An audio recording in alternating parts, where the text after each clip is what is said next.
શહેર પોલીસે ટ્રાફિક શાખાના રિજિયન 1 વિસ્તારમાં મોટર વ્હીકલ કલમ 207 મુજબ જમા થતા વાહનો સઠાણા વિસ્તારમાં આવે ટ્રાફિક ગોડાઉન તરીકે ઓળખાતી જગ્યા સીમાડા સઠાણાની ડ્રાફ્ટ ટીપી સ્કીમ નંબર 21 ના ફાઇનલ પ્લોટ નંબર 95/2 માં ખાતે રાખવામાં આવેલ છે, જે વાહનોની નિયત રજિસ્ટરોમાં નોંધ કરવામાં આવે છે। વાહન માલિકો દ્વારા આરટીઓ કોર્ટમાં કે સક્ષમ ટ્રાફિક અધિકારી સમક્ષ યોગ્ય સમાધાન શુલ્ક દંડ ભર્યાની પહોંચ રજૂ કરે તો વાહનની માલિકી અંગેના દસ્તાવેજો ચેક કરી જે તે રજિસ્ટર્ડમાં નોંધ કરી વાહન છોડાવી જનારની સહી કરાવી વાહન પરત આપવામાં આવે છે। તે દરમિયાન ગત તારીખ 9/1/2025 ના રોજ લોકરક્ષક જિગ્નેશ ગીરી સથાણા ગોડાઉન ખાતે ફરજ ઉપર હાજર હતા, ત્યારે એક ઓટો રિક્ષા છોડાવવા માટે 3 આવ્યા હતા, જેઓ આરટીઓમાં તપાસ કરાવતા આરટીઓના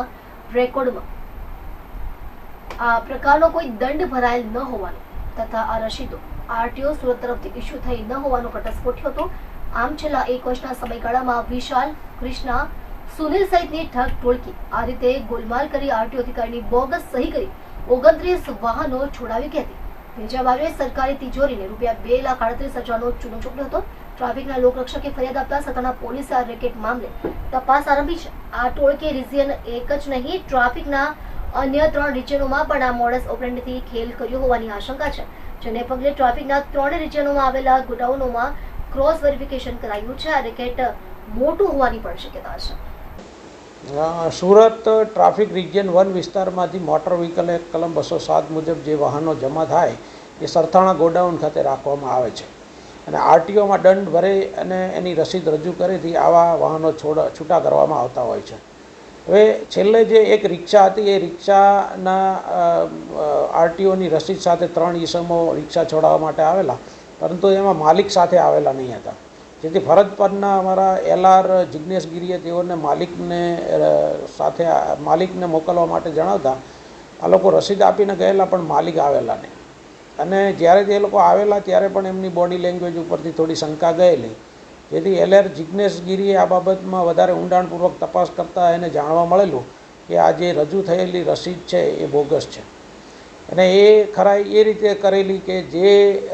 રસીદ ઉપર QR કોડ આપવામાં આવેલો હતો એ સ્કેન કરતાં એમાં આરટીઓનું કોઈ ડિજિટલ પેજ ખુલતું ન હતું, જ્યારે ઓરિજિનલ રસીદો હતી એમાં ડિજિટલ રસીદ ઓપન થતી હતી, જેથી એલઆર જિગ્નેશ ગીરીએ છેલ્લા 1 વર્ષ દરમિયાન જે વાહનો છૂટી ગયેલા હતા આરટીઓના રસીદથી એ તમામની QR કોડ ચેક કરતાં બીજા 29 જેટલા વાહનોના રસીદો ખોટી હોવાનું માલુમ પડેલું અને એનું એક લિસ્ટ બનાવીને રિપોર્ટ સાથે આરટીઓમાંથી ખરાઈ કરતાં જાણવા મળેલું કે આ વાહનો બાબતમાં કોઈ આરટીઓમાં દંડ ભરાયેલો નથી અને આ જે રસીદ છે એ પણ આરટીઓમાંથી ઇસ્યુ થયેલી નથી, જેથી આ રસીદો બોગસ હોવાનું જાણવા મળેલું, જેથી આ બાબતની વિગતવારની સરથાણા પોલીસ સ્ટેશનમાં FIR દાખલ કરવામાં આવેલી છે। કોની સામે FIR થઈ છે અને કેટલા સમયથી ચાલતું એવું કંઈ ખ્યાલ આવી શકે? FIR જે શોર્ટ નામ જે 3 ઈસમો જે આવેલા સુનિલ, કૃષ્ણા અને વિશાલ કરીને, આ ઉપરાંત અમે જે વાહનો છૂટી ગયેલા છે એના નંબરો પણ FIRમાં મેન્શન કરેલા છે, તો ઇન્વેસ્ટિગેશનમાં જે જવાબદાર હશે તમામના વિરુદ્ધમાં કાયદેસરની કાર્યવાહી કરવામાં આવશે। સર, કેટલું ગંભીર કહી શકાય? હવે લોકો ડુપ્લિકેટનો ખૂબ જ વધારે ઉપયોગ કરવા માંડ્યા છે, ડુપ્લિકેટ ટોલ ટેક્સ હોય કે હવે તો ડુપ્લિકેટ ચલણ પણ આપવા માંડ્યા છે, એટલે આ કેટલું ગંભીર સરકારના ચૂનો લગાવવા માટે કહી શકાય? જે ડુપ્લિકેટ રસીદ બનાવેલી છે એ એક પ્રકારનું કાયદાની દ્રષ્ટિએ બનાવટી રેકર્ડ અને બનાવટી દસ્તાવેજ કહેવાય, એટલે ગંભીર ગુનાની જે સજાની જોગવાઈ છે એ પણ ઘણી મોટી છે અને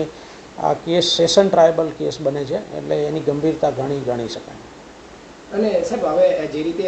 સરથાણામાંથી પકડાયું છે તો બીજા બધા રિજિયનમાં પણ આને જે જાણ કરવામાં આવી છે, સૂચના કરી દેવામાં આવી છે? હા, સૂચના કરી દેવામાં આવી છે ડીસીપી શ્રી ટ્રાફિક સાહેબ તરફથી કે ભાઈ તમારા ગોડાઉનમાં અંદર પણ જે વાહનો છૂટેલા છે એની જે પણ રસીદો રજૂ થયેલી છે